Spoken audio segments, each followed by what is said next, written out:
There's a lot of talk about the Olympics this year, and we're learning a lot about all the fantastic athletes. But what can you learn about how you should eat from them? Our guest today is Dr. Scott Stoll, and Scott is the medical director of the Back and Neck Center with Coordinated Health, which is a Lehigh Valley practice. So thanks so much for joining us, Scott. It's nice to be here, Beth. And it must be a kind of a walk back in time for you with the Olympics this year coming up, thinking back to your time in the Olympics. It is. In fact, we were just watching the Olympic trials last night with my kids, and it brings back so many memories of my Olympic trials and then that day when you finally make the Olympic team. So it is a fun walk down memory lane. That's great. That's terrific. You have a degree in nutritional sciences, and certainly between a combination of that and your own experience, you know an awful lot about how an Olympic athlete needs to eat and what they need to do. So we want to try to give folks an overview of some of the lessons that they can learn from Olympians. So what would be sort of one of your first general tips? Well, as I was thinking about this, I think that the same principles that apply to Olympic athletes apply to everyday people.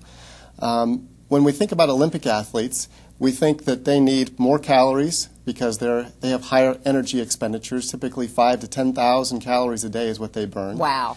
And we should just say that the rest of us, we burn, like, on average, about 2,000 calories Right. The average a day. woman, about 1,500 calories per day, and the average man, about 2,000. So Right. 2 to 5 times as many calories. That's a lot. That is a lot. So that's not something we want to take advice from the Olympic athlete, Right. but we certainly can learn other things. They consume a lot of protein, fats, and carbohydrates. And the important thing I think we'll talk about is the micronutrients, which is those are the nutrients that actually promote healing.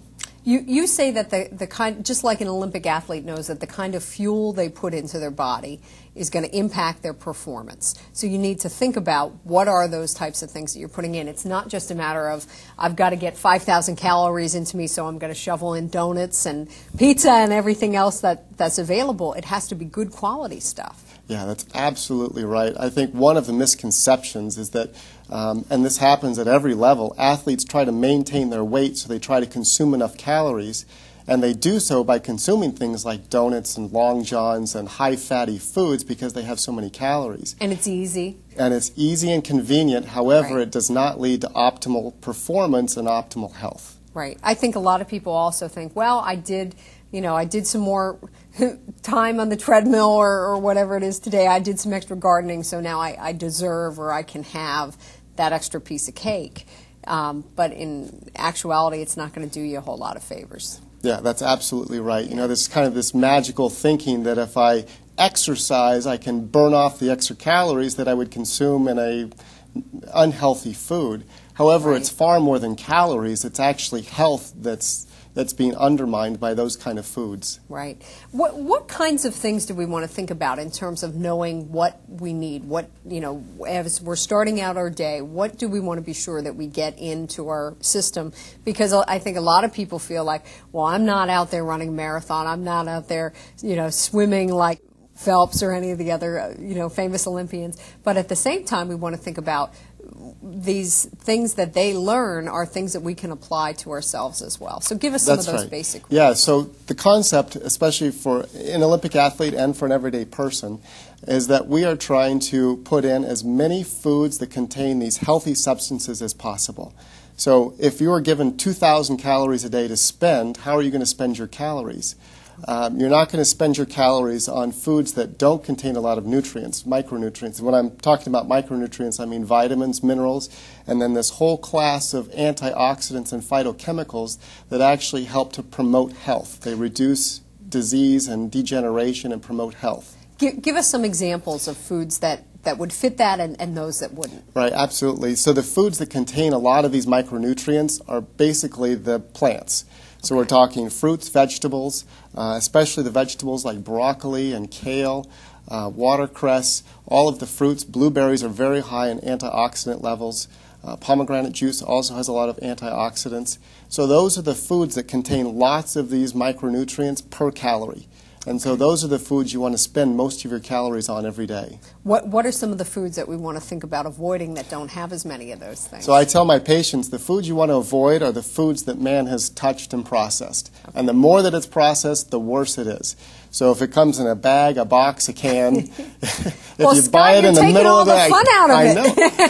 know. Sounds like it, Yeah. but you can actually eat these other foods and Sure. really have an enjoyable diet. Absolutely, absolutely. And I think it also key to remember everything in moderation. We talk about that all the time. There's nothing wrong with having a piece of birthday cake now and then. Right. You don't want to make that a staple in your Right. diet. It's the 90-10 rule. Do the right thing 90% of the time, and then 10% you can. Right.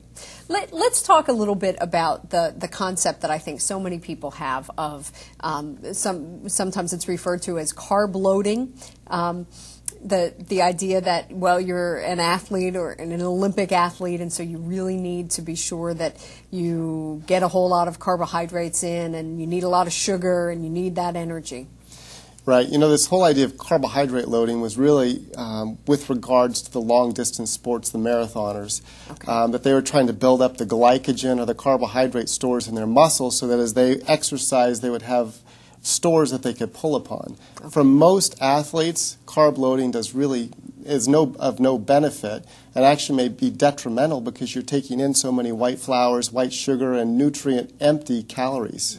Okay, all right. Just in review, some general rules or tips that you would give people for again, as they look at these athletes, because I think a lot of people are really going to be watching the Olympics this year and wondering, as we're all becoming more diet conscious and health conscious, what are these people eating and what can I learn from them? Well, in some cases, they're not eating the things that you would think are that healthy. Having they been an really Olympic should be. athlete at the Olympic Training Center, there are a lot of food choices there that are not that healthy. Right. But in general, I think the things that you want to try to do when you're eating is to focus on foods that grow naturally. The more of those foods that you can eat, the healthier you're going to be generally. So, again, focusing on foods like vegetables, nuts and seeds, beans, lentils, chickpeas, whole grains, and fruits are really they should be the staple of your diet, the foundation of every single meal that you eat.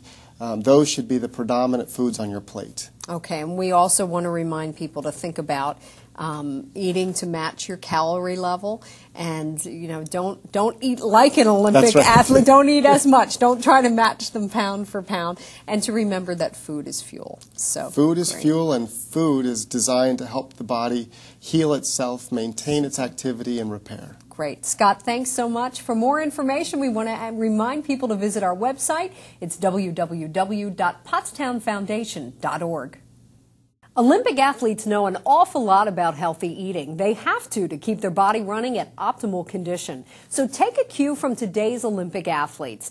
Eat to match your calorie outtake. That is, don't take in more fuel than your body is expending. And remember, food is fuel. The better quality you put in, the better performance you'll get out. Focus on whole foods, not junk food, to keep your body running at top speed. For more information, visit our website, www.pottstownfoundation.org.